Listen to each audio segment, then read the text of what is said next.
Thank you, Mr. Speaker. On October 1st, I was invited to an event with the BC Radiological Society for the start of Breast Cancer Awareness Month. It featured the stories of breast cancer survivors and healthcare professionals, with the goal of encouraging people to take charge of their health and to advocate for better access to medical imaging and early detection.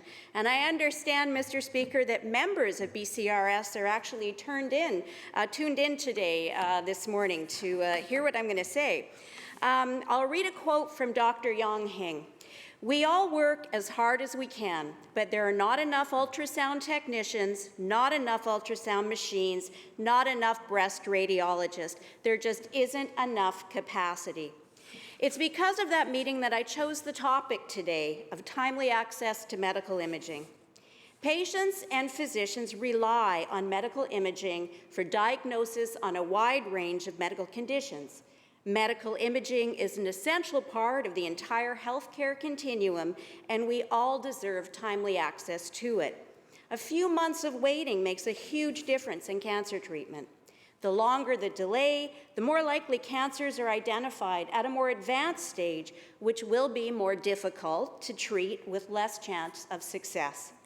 Mr. Speaker, 1 in 8 women are expected to develop breast cancer during their lifetime. And there are a lot more than 8 women in this House, so I know this personally impacts a number of us and our families.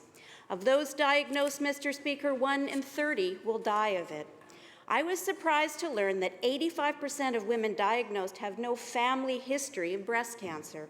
I also learned from the BCRS event that wait lists are putting patients in British Columbia in crisis mode for medical imaging. This is especially concerning for individuals needing breast and colorectal cancer screening. Something that stood out for me also in hearing from radiologists, and that I think is worth sharing, is that it's estimated that 4 in 10 cases of diagnosed cancer are actually preventable with the right lifestyle. So here are a few things I learned that you can do to reduce the risk of cancer later in life. Quit smoking, or don't start. Protect your skin and eyes from the sun with high SPF sunscreen and UV-protected glasses. Maintain a healthy body weight with a balanced diet and regular exercise. Get up and move every single day, and limit alcohol consumption as much as possible, Mr. Speaker. Basically, all the things that we already know that we should and shouldn't be doing, but now we have even more motivation for our lifestyle changes. Now back to imaging.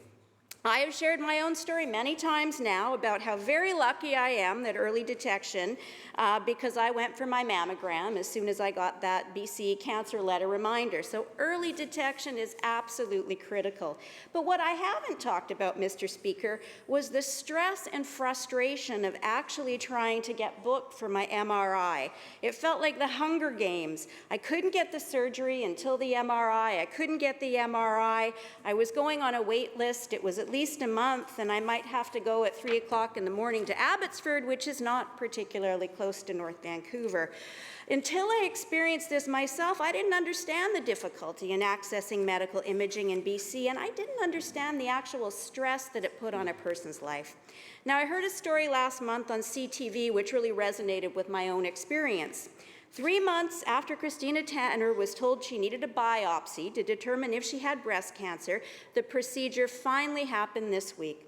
But the wait for the 69-year-old Vancouver resident whose mother died of breast cancer 3 years ago had been stressful. "It's very upsetting because it's always hanging over you," she said. "You can't help but think, what if it's spreading as I speak?" Now, those are exactly the thoughts that I had, Mr. Speaker. Timely imaging service saves lives by detecting cancers when they're small and allowing less toxic, gentler therapies to be used with fewer and less severe side effects.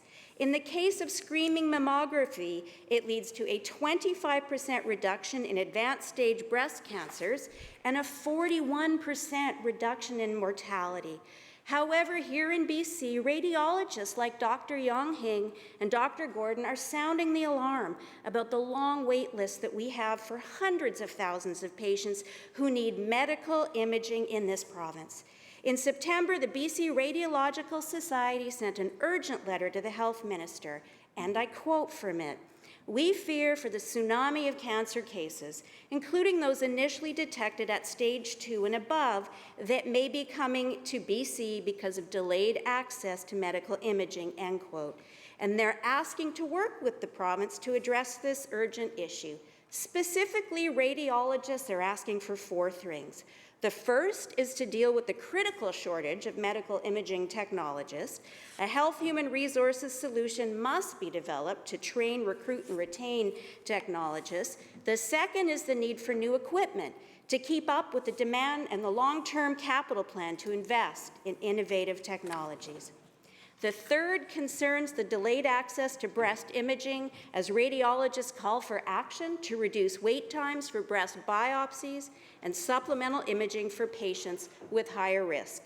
And the fourth is the need for additional funding to cover overhead costs for community imaging clinics, some of which are at risk, Mr. Speaker, of closing and reducing services due to costs, which could all lead to further delays and longer medical imaging wait times.